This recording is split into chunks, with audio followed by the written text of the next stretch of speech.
Good afternoon, everybody. I'm Stephanie Russell, and I am the Economic Development Manager for Georgia Municipal Association. And this is our development session series. It is a product of Georgia Cities Foundation and Georgia Municipal Association. It is tailored towards economic and community development professionals in Georgia and in our Georgia cities. And we are just thrilled today to have a special guest. We've got Tyler Reginald, and he is the Director of Office of Planning and Research at the Georgia Department of Community Affairs.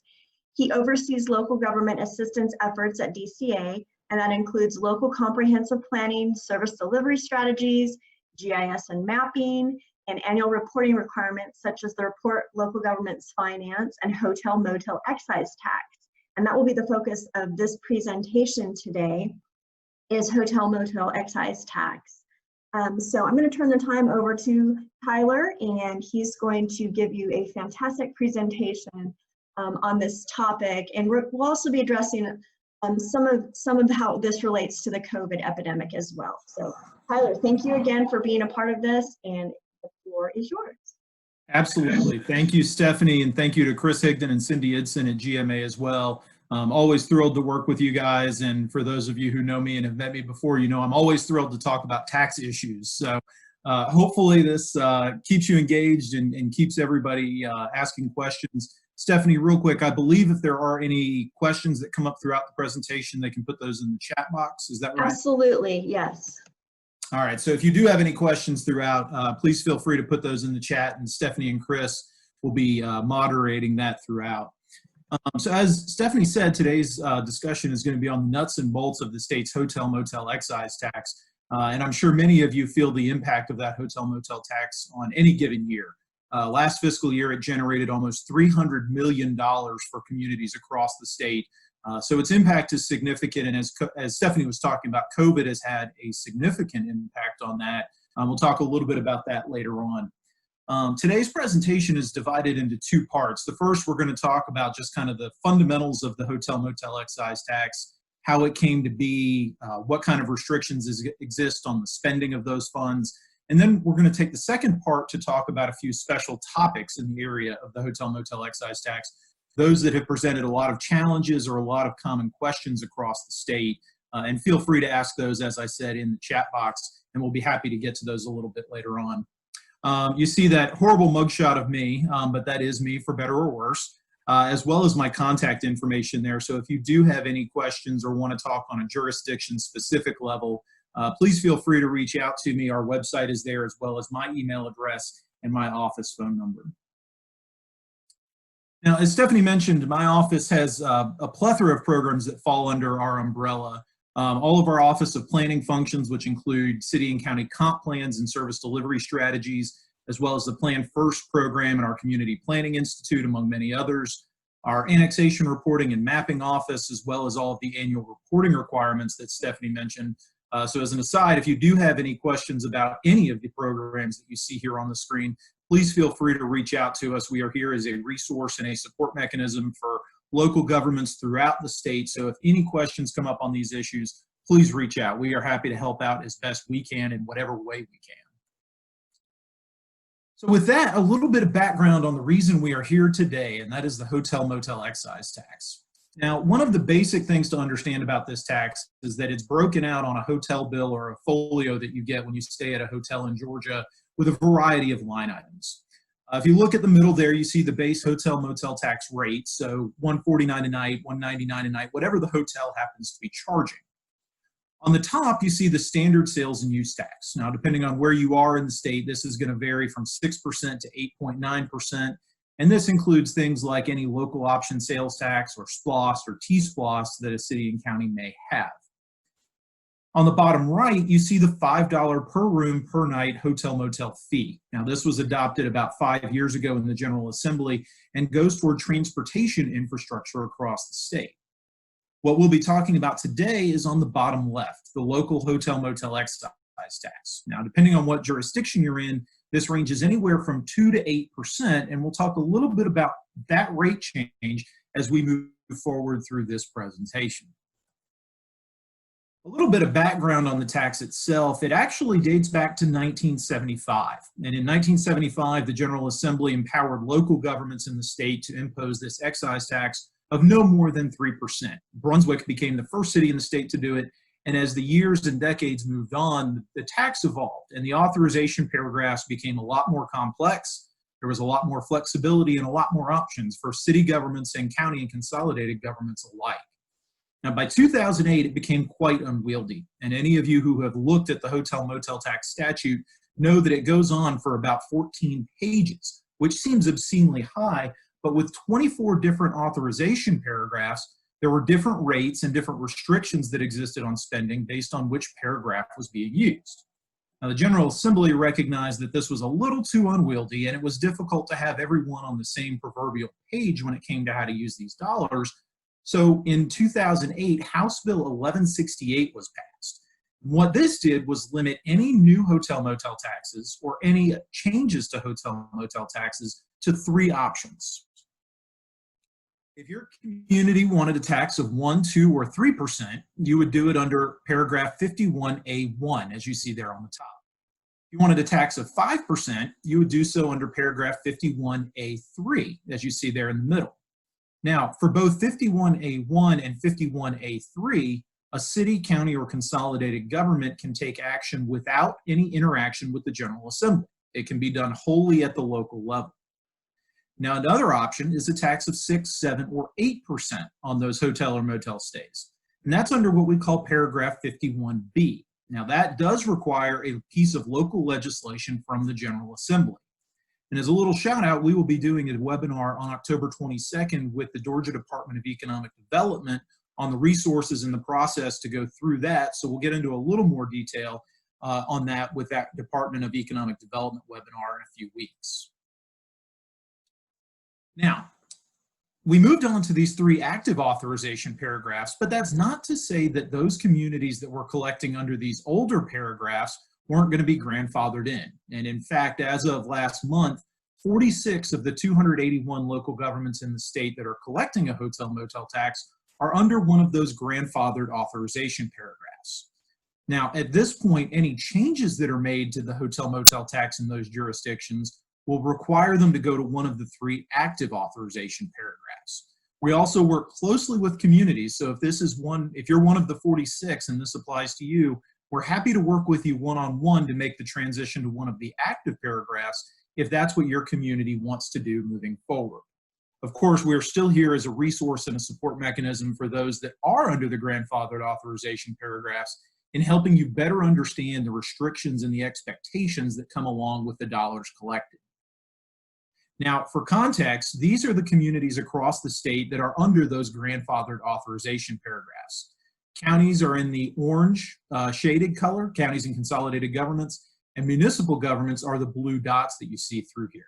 And you see a cluster in Cobb County and you see a cluster in Chatham County, and we're working with communities in both those jurisdictions currently to make the transition to the active authorization paragraphs. Again, there's no pressure on the part of those grandfathered jurisdictions, but we're happy to work with you if that's a decision you make at the local level. Now, for context, like I said, we have 281 local governments collecting the excise tax across the state of Georgia. And you see the breakdown here with 2 noticeable peaks. 112 communities collecting at 5%, which is the highest you can go without the local legislation from the General Assembly, and 103 communities as of last month that are at 8%, which is the highest you can go and has gotten the local legislation from the General Assembly. Now, you'll notice only 281 jurisdictions have got the tax in place. A lot of our smaller communities that don't have hotels or lodging establishments or campgrounds don't have any potential revenue from this tax and thus don't have an ordinance in place. Now, by the numbers, as I mentioned earlier, this tax last year generated almost $300 million in revenue for local governments across the state. And this is a huge, valuable resource for local governments. And as you see, $27.5 million last year was dedicated toward tourism product development, which is a brick and mortar project we'll talk a little bit more about later. And over $88 million was reserved for chambers of commerce and convention and visitors bureaus that serve as destination marketing organizations for our communities. We've seen growth, as you see from the graph, in recent years, and while we know that this year is going to take a big hit as a result of COVID, this sure shows everyone that tourism is an important and vital industry in Georgia and helps our communities grow and thrive with, as I said a couple of times now, nearly $300 million in additional resources last year. So what exactly is the function of our office? One of the things that we will stress over and over is that the excise tax is a wholly local function. We can't provide legal advice or legal guidance, but we do serve a couple of key roles in the hotel motel tax process. First off, we're a repository. So anytime your community passes an ordinance or gets enabling legislation from the General Assembly, that should be shared with our office to keep in our records. We also handle the annual reporting. Any community that collects the hotel motel excise tax is responsible for an annual report due to our office within 6 months of the conclusion of your city's fiscal year, detailing how the restricted funds are being used. We also communicate that information out to communities. If you're coming up on a deadline or you're delinquent on a deadline, we will reach out to you for that information and then track any compliance with the reporting requirements. And also, in rare instances, we convene the Statutory Performance Review Board. Now, we won't go into too much detail on this topic today, but any citizen or organization is able to file a complaint if they suspect there's inappropriate use of restricted hotel motel tax dollars by a local government. We will perform an initial investigation if that complaint is filed and put that before the 11-member appointed board, who will make any determinations about the appropriateness of spending. And last and most importantly, we are there for logistical support. Any questions or workshops that we can do to help your community and your community stakeholders better understand the tax and the value that it brings to a community, we're happy to do that, though we cannot provide direct legal guidance. That will have to come directly from the city attorney. So if you do reach out to us, a few things to keep in mind. First off, know your community's authorization paragraph. That's critically important as it dictates what the restrictions are on the spending that your community can do with these dollars. If you don't know your authorization paragraph or would like to confirm, please reach out to our office and we can share with you our most recent records from your community. Also, stay in constant contact with our office. We have a lot going on our plate, but of course, serving the cities and counties of the state is our first priority in the local government services operations. Also, be sure to consult your local government's attorney. Like I said before, we cannot provide legal guidance or directives, only evidence and training programs that have been approved on our end. You'll need the city or county attorney to make that final determination on the appropriateness of any expenditure. And lastly, maintain stakeholder engagement, making sure that you're including not only your elected officials, but also finance officials, your regional commission, your destination marketing organization, which is commonly a chamber of commerce or a convention and visitors bureau, and also your hotel or campground operators that are responsible for collecting and remitting this tax. All of them have a stake in what's going on, and making sure that they're informed and transparent about the activity is critically important to getting the necessary buy-in. So with that background under our belt, we can now move on to the mechanics of the restricted spending. And the first thing we're going to talk about is tourism conventions and trade shows, or what we will commonly refer to as TCT spending. Now, for anybody collecting a tax of up to 5%, a portion of that is going to go toward TCT spending. What you see here is the entire definition from state code: the planning, conducting, or participating in programs of information and publicity designed to attract or advertise tourism conventions or trade shows. Now, I'm the first to admit I am no lawyer, so I'm not good with the legal interpretations here, but it leaves a lot of questions in terms of the ambiguity, so you'll want to make sure to keep your attorney involved to make sure that a particular type of expenditure fits the bill for this definition. Now, two important things to keep in mind about TCT spending when we discuss it moving forward. First off, it's always going to be a percentage of total hotel motel tax collections, so it's going to vary from year to year. One of the things you want to stay away from is working with the DMO and establishing a fixed dollar amount. That will back you into a corner and you can find yourself in a precarious position. So you want to make sure to adhere to state code and the idea that this is always a percentage of spending. And second, that money has to be expended by a destination marketing organization. So the logical question now is, what exactly is a destination marketing organization? Well, if that was your question, you're in good company, because that was what I was planning for this slide. State code defines the DMO as a private sector nonprofit organization or other private entity which is exempt under Section 501c6 of the IRS Code of 1986. Now, you're probably not familiar with the IRS Code of 1986, but a 501c6 nonprofit organization is a business coalition or working group. And like I said before, most commonly you'll see that in the form of a local chamber of commerce or a convention and visitors bureau. Now, there are a couple of other options for DMOs, as you see on the bottom bullet there, most notably a tourism or recreation authority created by the General Assembly. Now, there's an important distinction between a CVB that is a 501c6 nonprofit and a CVB that is created as a local authority by the General Assembly. If you have questions about your particular jurisdiction, reach out to us and we're happy to do some digging to help you better understand the dynamic of the organization that's getting these restricted funds and making sure that it's up to snuff when it comes to compliance with state code and who's eligible to receive these funds. Now, this opens a couple of different questions that we commonly get across the state. The first is, how does this apply to downtown development authorities, tourism authorities, or other local authorities? And simply put, DDAs or other local authorities are not eligible recipients of these restricted funds. Because a local authority is an inherently public entity, it's a creature of the city government, it can't simultaneously be a 501c6 nonprofit organization. So a DDA would not be an eligible recipient of these TCT funds for promotional activities. Now, the other type of organization we commonly see at the city level are Main Street affiliates, and this is decidedly more complicated. Main Street affiliates across Georgia have a variety of organizational structures. In some cities, they're a department within the city government. In some cities, they're a 501c3 nonprofit organization, and in some, they are a 501c6 nonprofit organization. Now, only the third of those options would leave a Main Street program and eligible recipients of those 501c6 DMO restricted dollars. Again, if you have questions about your particular Main Street affiliate or Main Street program, please reach out to us. We work closely with the Office of Downtown Development under Jessica Reynolds, who's a colleague of mine at DCA, and between the two of us, we're happy to help you get a better understanding and a better grasp on what exactly that structure looks like, and more importantly to this conversation, what that means for these restricted funds and the eligibility of your Main Street program to have an active hand in that. Now, also, while we're on the topic of organizational structure, we need to distinguish between 501c3 and 501c6 nonprofit organizations. Now, you're probably very familiar with 501c3 nonprofits. These are fundraising charities, things like the American Heart Association, the American Cancer Society, and other local charitable organizations. 501c6 organizations, however, are business or membership-based organizations where donations are not tax deductible and manifest themselves, again, as normally a chamber of commerce or a business league rather than a charitable foundation or a church or charitable support group.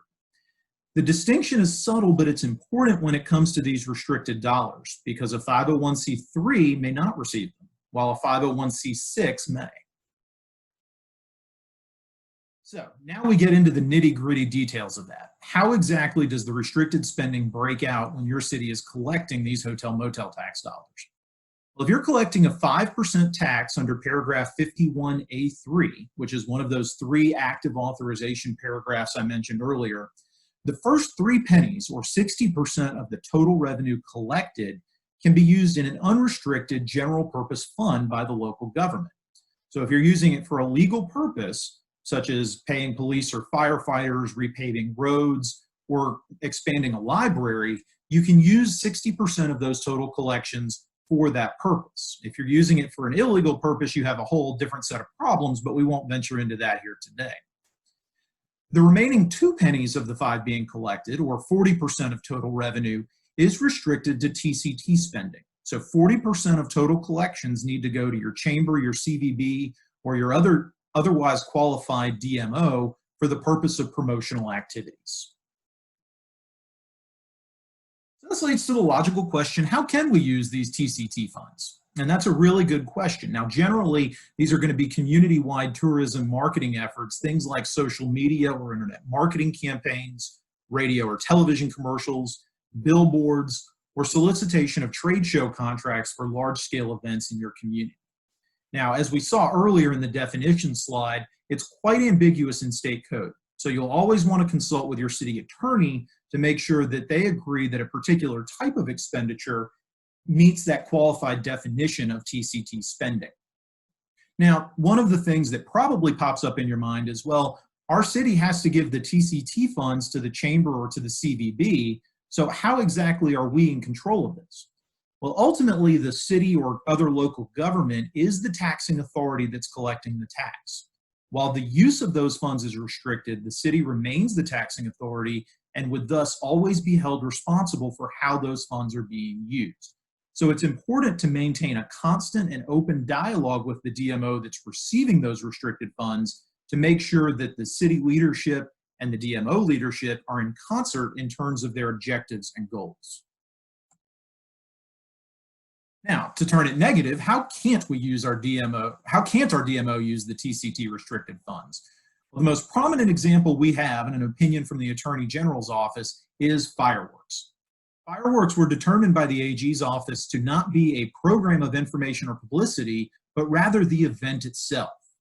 So if your community, next 4th of July, hopefully when we're all back celebrating Independence Day, if your community is putting on a fireworks display, these TCT dollars cannot be used to pay for the fireworks themselves, but can be used to promote the fireworks event on social media or billboards or radio or television commercials, among other publicity avenues. Other examples include musical artists. If your community has a summer concert series, for instance, you can pay for promotion of the event, but you cannot use restricted dollars to pay for the contract with the entertainer or the performer. Similar to fireworks, they are the event, so the funds cannot be used to pay for that. Again, I'll stress, always consult with the city or county attorney before you make the decision about how these funds are being used. So how do we see this manifesting itself across the state? We've got a few examples that we like to share with folks. The first coming from down along the coast in Bullitt County, where Statesboro uses a portion of their funds, the DMO for the Visit Statesboro CVB, to do promotion in the Georgia Sports Planner, as you see here. Another example, if you've driven I-75 in any part of the state, you've probably seen the signs and the billboards for Cartersville. This is an example of appropriate use of those promotional dollars. And lastly, social media, an example we see from Columbia County out on the eastern part of the state. Now, this is not an exhaustive list, but any promotional activities, as I said, you'll want to get legal interpretation to make sure that you're fitting the bill. Now, the second type of restricted spending we're going to talk about today is tourism product development, or TPD spending. Now, TPD spending is only available for communities that have a 6, 7, or 8% tax under authorization paragraph 51B. That's the one we talked about that requires local legislation from the General Assembly before it can be adopted. Now, you see here a very similar map to what we saw earlier. The orange shaded counties are the county and consolidated governments that have that 51B authorization paragraph. And the blue dots indicate the municipalities that have the 51B authorization paragraph. Now, typically we'll see 8 to 10 new jurisdictions a year go through the process in the General Assembly of moving up to a 6, 7, or 8% tax. So again, if you do have interest in your community about exploring those options and those opportunities, please reach out to us and we're happy to work with you on a one-on-one basis. So if you saw your community on that map that we just looked at, you've got this TPD, or tourism product development spending. Now, the strict definition from state code is the creation or expansion of physical attractions which are available and open to the public and which improve destination appeal to visitors, support visitors' experience, and are used by visitors. Such expenditures may include capital costs and operating expenses. Now, that's the legal definition. In practice, we refer to it as just a brick and mortar project that's going to drive tourism and bring in visitors. Now, similar to our TCT spending from earlier, this restriction is always going to be a percentage, never a fixed amount. Again, we can't stress enough that you focus on getting a percentage of total collections toward this cause and not focusing on a fixed dollar amount from year to year. That opens up the door for a whole host of other problems, and we want to help you stay ahead of those as best we can. Now, unlike the TCT spending, TPD dollars, the tourism product development brick and mortar projects, can be expended directly by the local government or another entity, including a downtown development authority. Now, state code is a little more generous in terms of providing clarity and definition on what constitutes product development, and you see some explicit examples from state code right here. Among the more common examples that we see from across the state are meeting and convention facilities, wayfinding signages, parks and trails, and performing arts facilities, either renovations or new facilities, including theaters and amphitheaters. But, like I said, that is not an exhaustive list. This can also involve other sorts of physical attractions, so long as you work in conjunction with your city attorney to make sure that that definition is met. So just a reminder, if you are in one of the communities highlighted on this map, you have those tourism product development dollars available to you. So now we can launch into a little more detail on what exactly that breakdown of funds looks like. Now, it's going to vary whether you're at 6, 7, or 8%. So be conscious of what your tax rate is in your community before moving forward with any of this information. So if your community is collecting a 6% tax, the first 3 pennies, or 50% of the total revenue collected, is unrestricted and can be used for any legal purpose in the general fund. The next 2.5 pennies, or 41 2/3 of total revenue collected, are restricted to TCT spending. This has to be done through that 501c6 nonprofit. And the last 1/2 penny, or 8 1/3%, can go toward tourism product development, the brick and mortar projects. As we move up to 7%, again, the first 3 pennies, or 42.86% of total revenue, are unrestricted. Another 3 pennies are restricted to promotional activities by the DMO, and the final penny is available for product development, the brick and mortar. Lastly, and the most common tax rate we see in 51B, is the 8% tax, in which, once again, the first 3 pennies are unrestricted and available for the general fund. The next 3.5 pennies are available for promotional activities by the DMO, and the last 1.5 pennies for tourism product development, the brick and mortar projects that we were talking about. Now, one important takeaway from this should be that the amount of money available for the general fund never goes above 3%. Whether you're at 6%, like we see here, 7%, or 8%, it's always just the first 3 pennies that are available in the general fund. Anything above and beyond 3 is going to be restricted in one form or another. So how do we see tourism product development manifest itself across the state? Well, there are a variety of really impressive projects from big communities and small communities alike. One example from Fayette County in the city of Fayetteville was a project known as The Ridge. And as you see here, there's new entry and gateway signage in that bottom photo, and the installation of a fishing dock where that young man looks very pleased that he was able to do some catching out there. It also includes underground utilities being run to the area and a public restroom and parking lot facilities for public usage. Another example, as we head down south to the city of Fitzgerald, was the Grand Plaza Park umbrellas and signage. You see here the umbrellas that were put in this public area. These were hotel motel tax tourism product development dollars that went to fund this effort. Another example, construction of the Welcome Center in the city of Griffin down in Spalding County on the south side of Atlanta.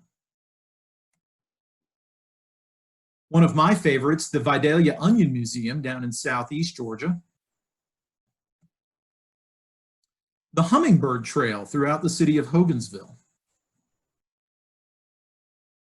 A shooting range down in Thomas County. A downtown amphitheater out in Carrollton in West Georgia. And new wayfinding signage and downtown branding in Canton up in Cherokee County on the north side of Metro Atlanta. Now, again, this is not an exhaustive list of projects, but rather just really good examples of how tourism product development dollars can be used to better promote and better create a sense of place within your community.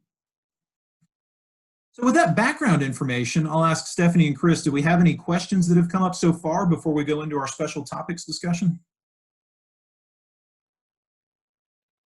Not at this point, but I think this would be a good opportunity for someone, if there's any burning questions, type it now, type it quick. Otherwise, we'll keep moving along and come back to questions in a bit. Sounds great. Thanks, Chris. And a reminder, if you do have any questions throughout, please get those in the chat box and Chris will be moderating moving forward. So with that, we'll move into a few special topics. Now, I've been in my position for several years now at DCA and had a lot of common questions that come up. And of course, we want to do our best to address those and have you as well equipped and well informed as possible to bring most to your community and really make the most of these dollars, particularly as we see them fall off as a result of COVID. So a few things that we're going to discuss today. First, the idea of moving to paragraph 51B and getting that tax of 6, 7, or 8%. We're also going to talk about short-term vacation rentals, which have posed a unique challenge for communities across Georgia in recent years. We'll make a brief mention of state parks and the nuanced differences that exist there. Talk about relationships between the city government and the DMO, that destination marketing organization. And then lastly, the reporting requirements both to our agency, the Department of Community Affairs, and the Department of Audits and Accounts. So first, the idea of moving to 51B. Now we're going to look at this map for a third time. If you see your community highlighted here, you're already under paragraph 51B, so you won't need to make any sort of move. Now, if you're a community that is not on this map, 51B might be a good option for you moving forward, and we're here to provide that support for you.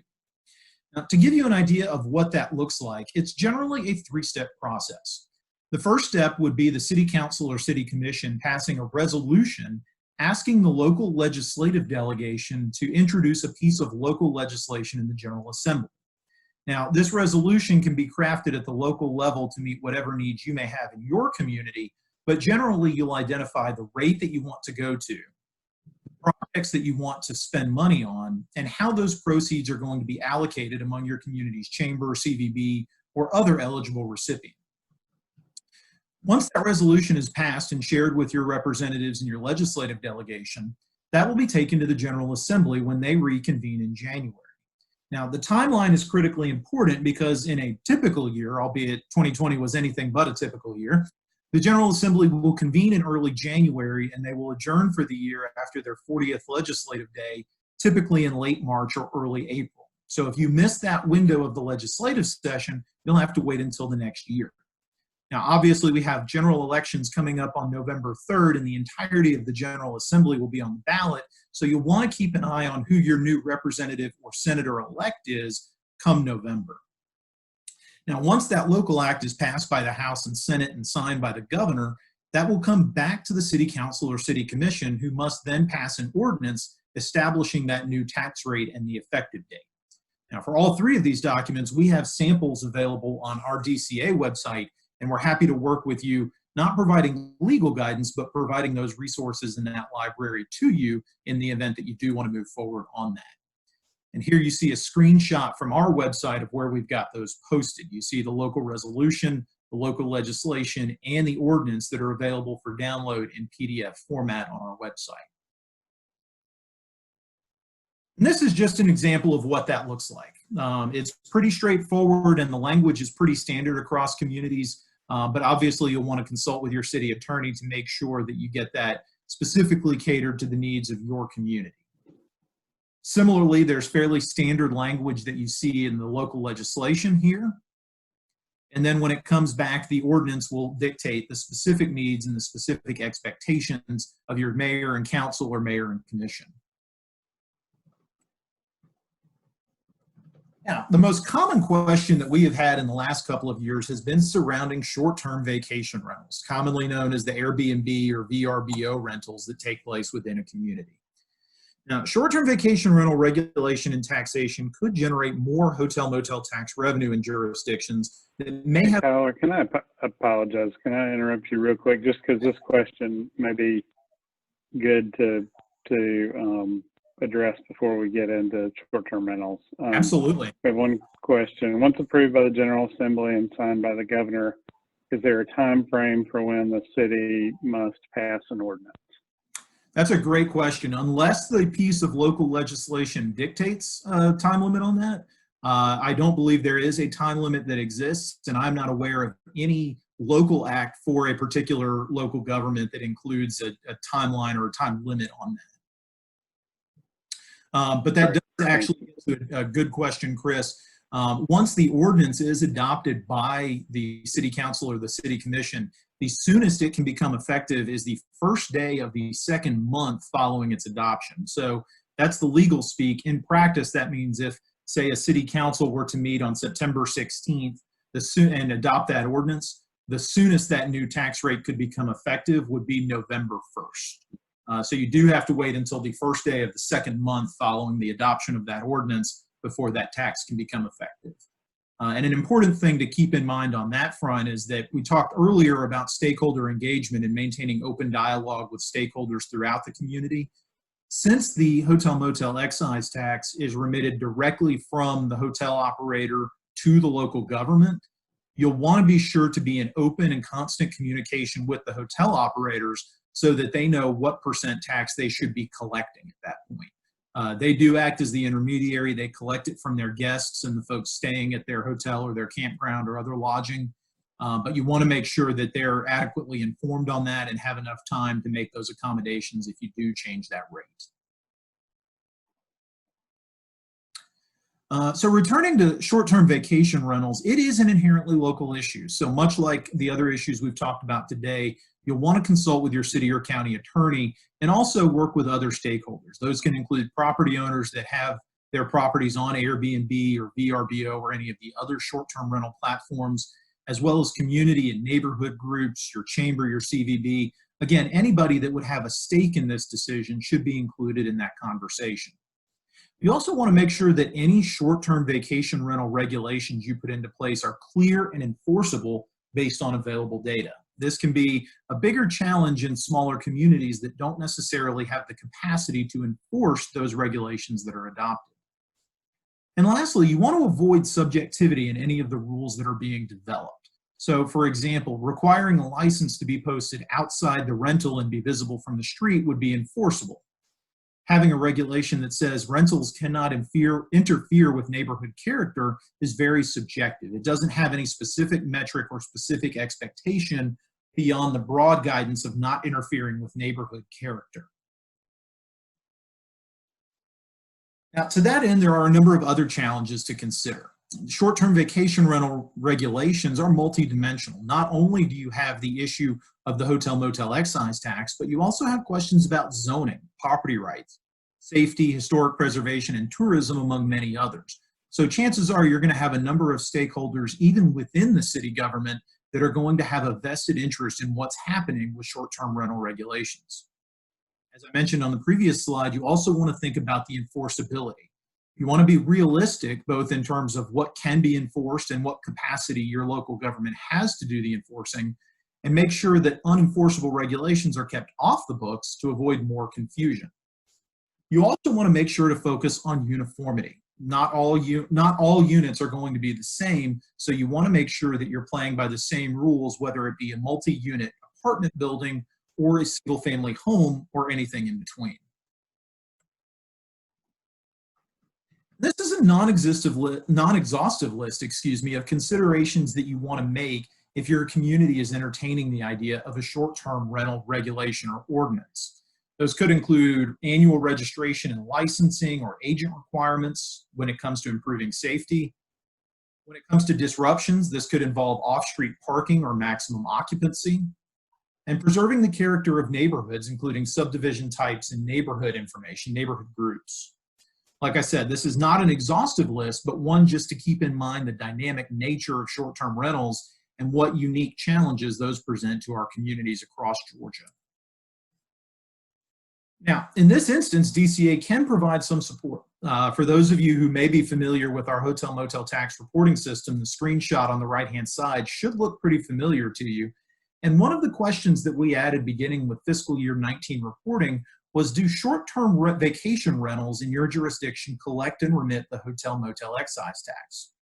Now, due to COVID, we still haven't finished our reporting cycle for FY 2019, but we hope to have that information statewide a little bit later on this year. So far, and this is only partially reporting, we've got between 30 and 40 city, county, and consolidated governments that report having ordinances in place, And we're hoping to put together a library of resources in late 2020 and early 2021 to help other communities move forward and share examples and experiences with one another to make sure that we're making the most of this resource. An example of one of those communities is Savannah. Savannah has invested a lot of time, energy, and resources into short-term vacation rentals, which for those of us on this call who have been to Savannah, particularly in the historic district, probably comes as no great surprise. What you see here is a screenshot from the city of Savannah's website where they've got an entire page devoted to short-term vacation rentals. And they've got a lot of great resources, and they've been very methodical in how they've gone about doing this. What you see here on the right-hand side is the rental certificate. This is the license and registration that a property owner has to file with the city government in order to allow their property to be used as an Airbnb or VRBO or other short-term vacation rental. And you see that is supplied every year. You see the expiration date on there until July 16th of 2020 was this particular example that we pulled. Now, for the broader public on the left-hand side, you can actually do a search result for all of the registered short-term vacation rentals within the city of Savannah. You see the address, the type of rental, and the date at which that license expires. So it's a great publicly accessible and free resource for anybody within the community. The property owners are also responsible for collecting and remitting the hotel motel excise tax. Now, this legislative session, as odd as it was given the COVID scenario, there were a lot of bills and a lot of discussions about short-term vacation rentals and the facilitator taxation. Now, we won't wade into the details of the legislative issues, but I suspect that this is going to continue moving forward and something you'll want to keep a close eye on. But in the meantime, the city of Savannah in this case study has a mechanism and a form by which every property owner is required to report the collections that they got from their short-term rental and remit the appropriate 6% tax, which is the rate collected in the city of Savannah, back to the city on a monthly basis. And you see a template of that form right here. If you'd like to look more in depth, it's available for download on the city of Savannah's website. And one of the other cool tools that the city of Savannah has, they use their GIS resources to map out where all of the short-term rentals are. Now, not surprisingly, the lion's share of the rentals are in the historic district, as you see here in the shaded pink area, and north of Forsyth Park, closer to the river, as you see up near the squares as you get toward River Street. Now, zooming in, here's a shot right around Oglethorpe Square for those of you familiar with the Savannah Historic District, and you can see which properties have active licenses out for short-term rental of the properties. Now, one of the interesting things that Savannah has done, and as a case study here too, is they've limited the number of rentals in certain wards, and wards being the areas immediately surrounding the squares in the northern part of the historic district. And that ordinance is available on the City of Savannah website, and obviously every community is going to be unique, but it's an interesting approach that the City of Savannah took in maintaining the character and the residents and businesses of their particular wards within the historic district. Another thing that's available, and this is for the broader citizenry and the permanent citizens of Savannah, is to report possible short-term vacation rental violations.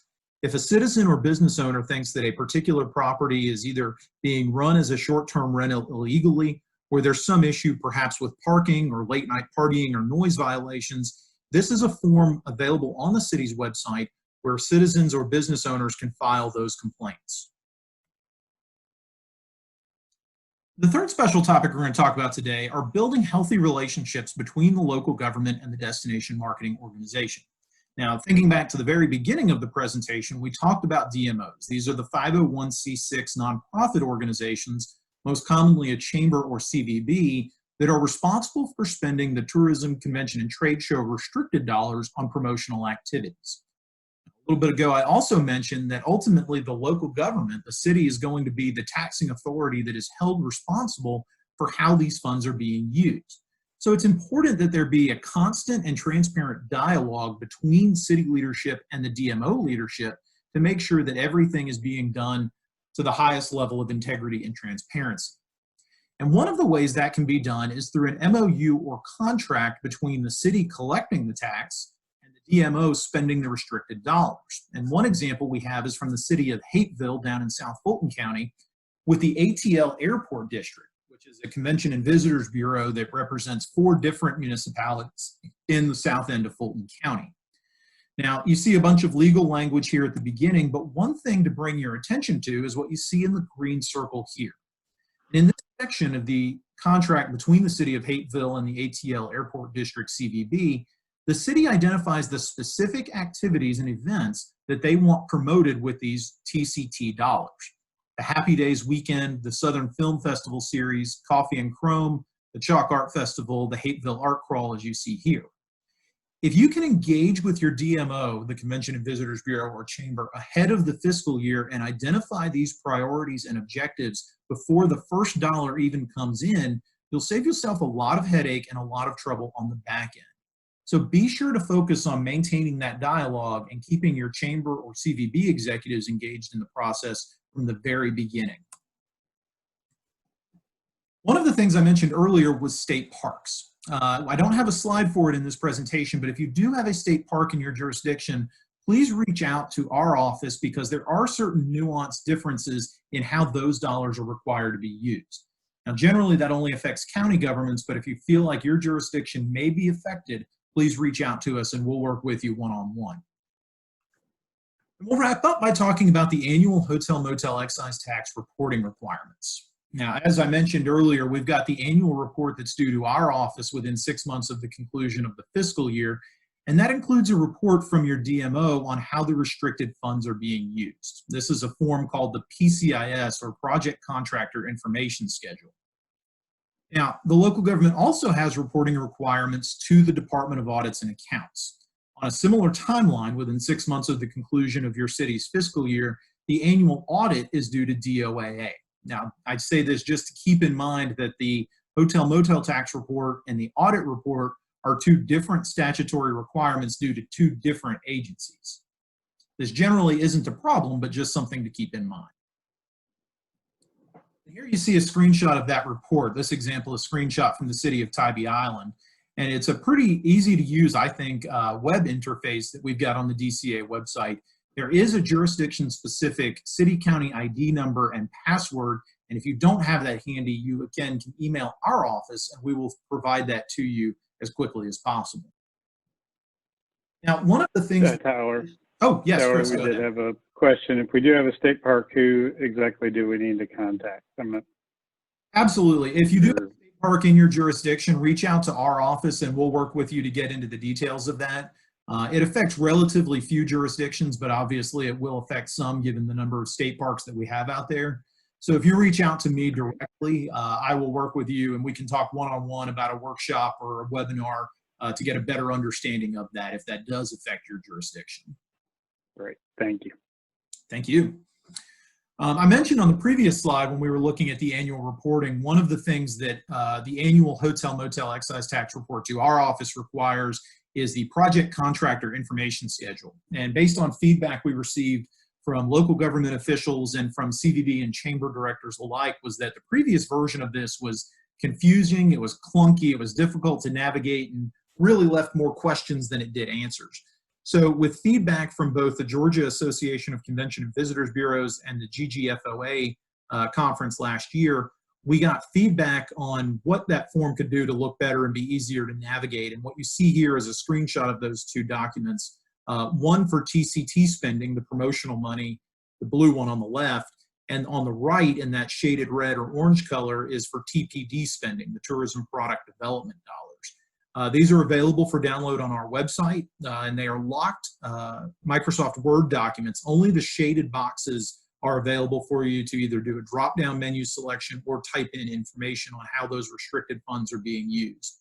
Of course, this is the first year that we're using these forms widely, so if you do have any feedback or you encounter any challenges with those, please reach out to us. We want to make these as user-friendly and intuitive as possible. So any updates or any changes that you would like to see, please reach out to us.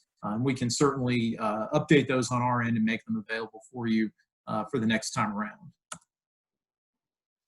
Now, the DMO themselves is going to complete probably the TCT spending. They're the ones that get the restricted dollars, so they're the ones that are going to be most intimately familiar with how those funds are being used, whether for billboards or commercial airtime or social media marketing campaigns.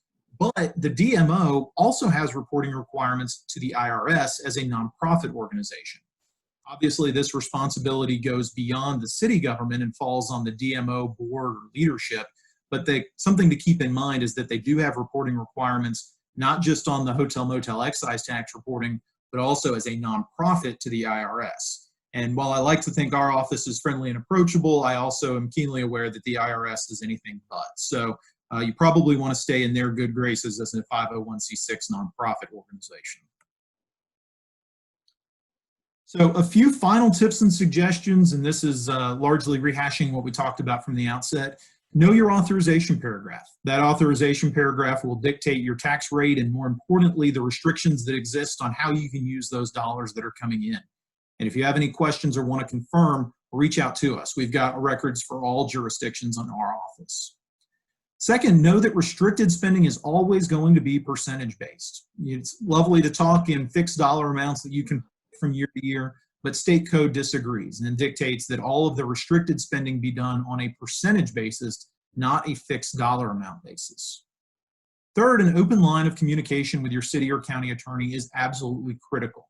There are a lot of legal definitions that come about in here, and you want to make sure that the city or county attorney is willing to go to bat for how you as a local official or as a DMO official may interpret those legal definitions.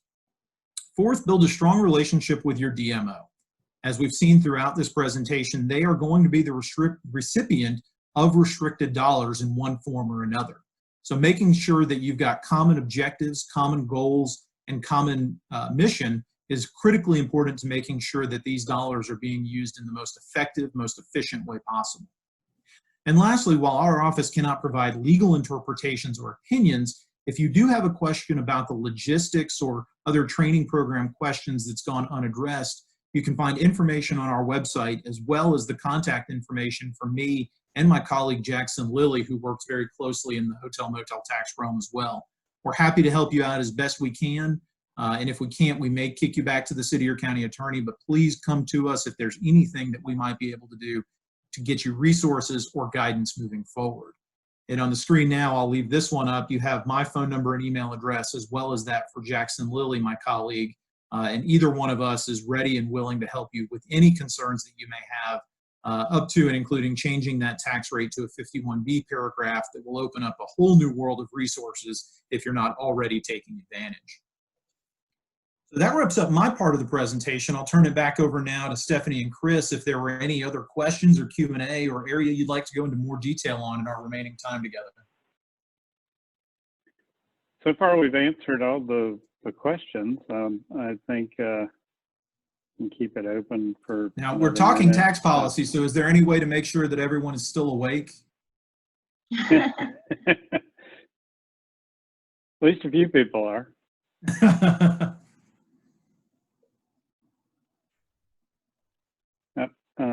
We haven't been asked for a copy of the PowerPoint. Yeah, we'll have that available on the Georgia Cities Foundation website in probably sometime early next week. And then, of course, this recording will be posted on the there website as well. Yeah. Yeah, feel free to share that with anyone. And I'll put the website address right here. here. About this information, we want it to be shared as widely and freely as possible. We are keenly aware that it is a difficult and complex section of state code, but with $300 million on the table last year, obviously it is critically important for communities in every corner of the state. So please share this information widely and freely. Let me see, we got a hand raised.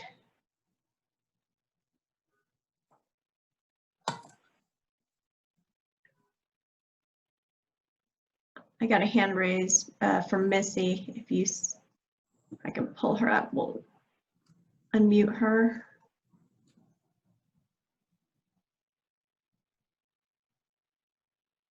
Missy, if you want to just put your question in there in the chat box, we can get to that.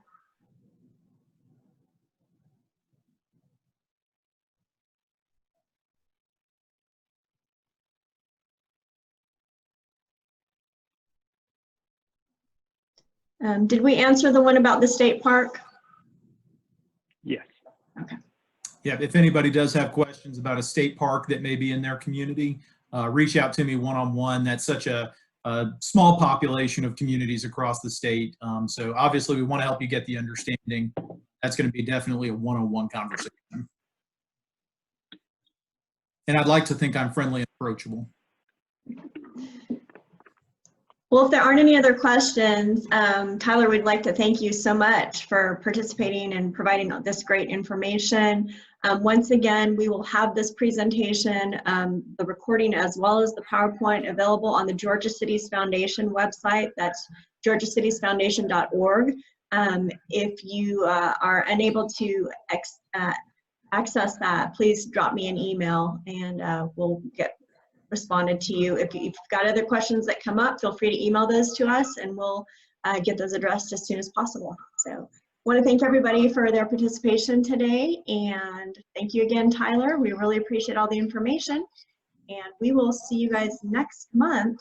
We have more development sessions coming out each month. We're trying to do 2 a month, and we'll be advertising those on the GCF website as well as on the GCF Facebook page. So thank you for joining us today, and have a great afternoon.